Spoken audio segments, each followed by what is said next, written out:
Maestro Sir Anton, guro't vlogger na Pilipino, tagahatid ng balita sa bayan ay totoo.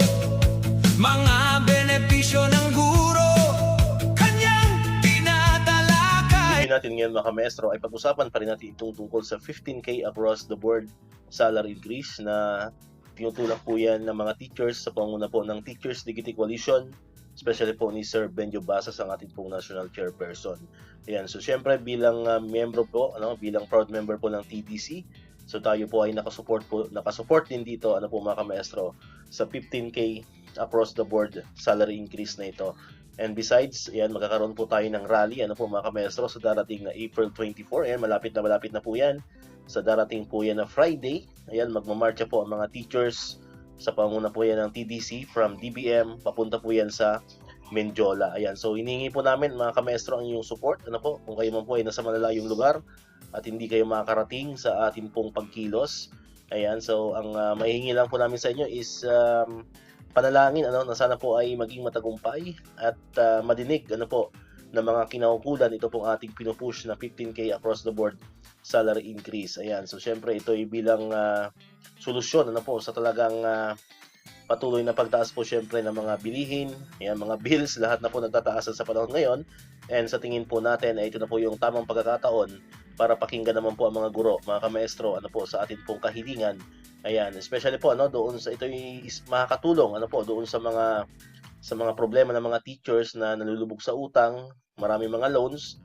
Ayan, sa tingin po natin sa TDC, ang 15K across the board salary increase, ito po yung sahod na may dignidad at makakatulong para mabawasan at tuluyan na pong mawala mga kamaestro ang mga loans ng mga teachers po natin. Ayan, so ito po yung pinupush po natin.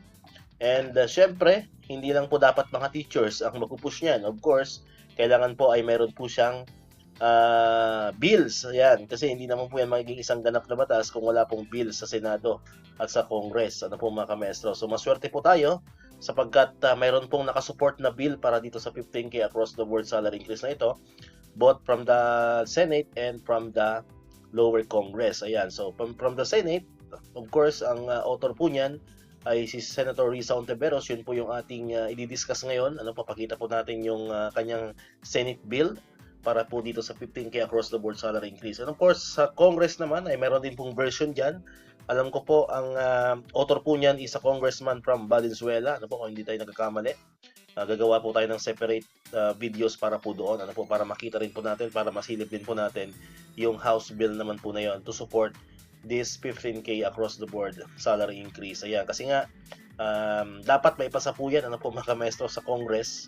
Ayan, dapat ay mag-agree ang dalawang Congress, ang upper and lower Congress, through bicameral conference. Then pag nagkasundo na po sila dito sa 15K across the board salary increase na ito, then saka lang po nila yan i-endorse sa Pangulo para mapirmahan bilang isang ganap na batas. Although syempre mahaba pa po natahaking yan kasi nga dadaan pa po yan sa mga pagdinig. Isa na po itong gagawin natin, itong rally sa April 24. Baka isa na po ito sa maging daan para mas madinig tayo ng ating pong mga minamahal na mga congressman at mga minamahal pong mga senador para po pakilusin na itong bills na inihain po nila tungkol sa 15K across the board salary increase. Ayan, so sana po ay marinig na po tayo ng ating mga minamahal na mga mambabatas. Alright, so ngayon po ipapakita ko na sa inyo yung Senate bill from Senator Risa Ontiveros na tungkol po yan doon sa ating 15K across the board salary increase. Ayan, so ito po yung mga kamestro, yung dagdag sahod for public education teachers and employees act. Nakalagay po dyan.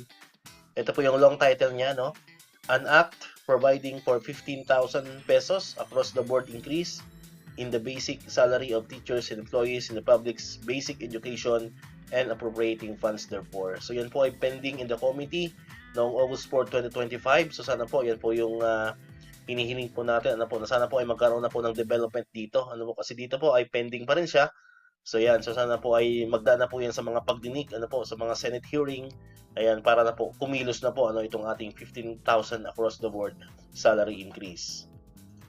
Ayan, so ito po yung kabuuan ng Senate Bill 211. Ayan, introduced by Senator Risa Hontiveros. Ayan, nakalagay po dyan, providing for 15,000 pesos or an act providing for 15,000 pesos across the board increase in the basic monthly salary of teachers and employees in the public basic education and appropriating funds therefore.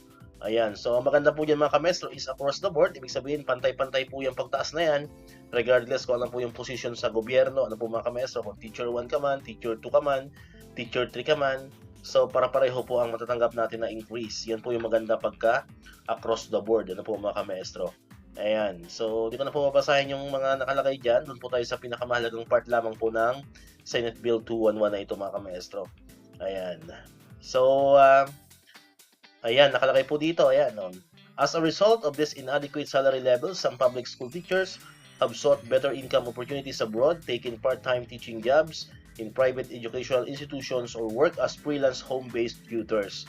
Yan, sapagat nga kulang ano po mga kamaestro. So yan, na-reiterate dito ni Senator Hontiveros na talagang kulang po no, yung ating pong salary or ating pong sahod bilang isang teacher. Ayan, so nakalagay po dyan, in response, this bill seeks to grant an across-the-board increase of 15,000 pesos to the basic monthly salary of teaching and non-teaching personnel in public basic education. Ayan. So yan, syempre permado po yan ni Senator Hontiveros. Ayan. So, tingnan po natin kung paano ba sa atin may bibigay yan if ever po ito ay maaprubahan. Ayan.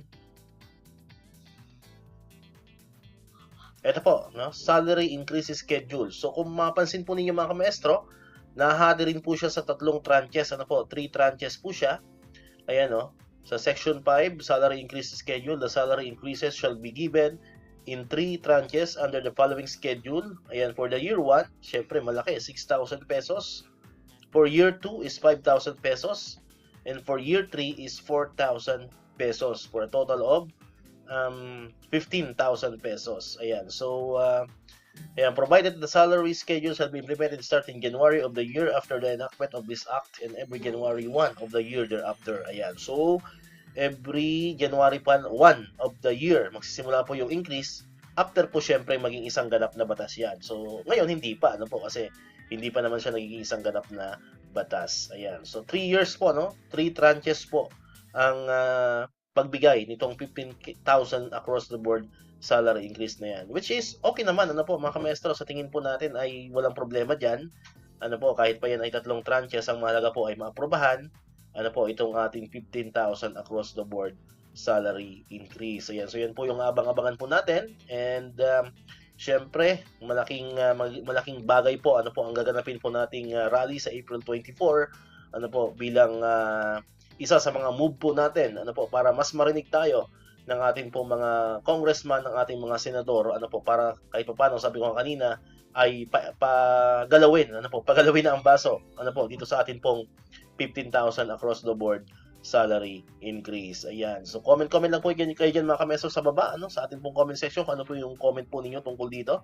Ayan. So, free po kayo mag-comment po dyan. Ilabas po ang inyong mga opinion, mga saloobin, patungkol dito sa 15,000 across the board salary increase. Alright, so dito ko natatapos itong ating video ngayon mga kamaestro. Kung hindi ka pa nakakapag-subscribe, click mo na ang subscribe button dyan para ikaw yung unang nakapanood ng mga videos na na-upload natin at tuloy yung mga updates pa rin about sa salary increase and other benefits ng mga teachers and government employees. And syempre, click mo na rin ang notification bell button para ma-notify ka, always updated ka pag may mga bago tayong uploaded na video. So muli, maraming salamat sa inyong panonood at pakikinig. Once again, El Maestro, see you on my next vlog. Bye-bye!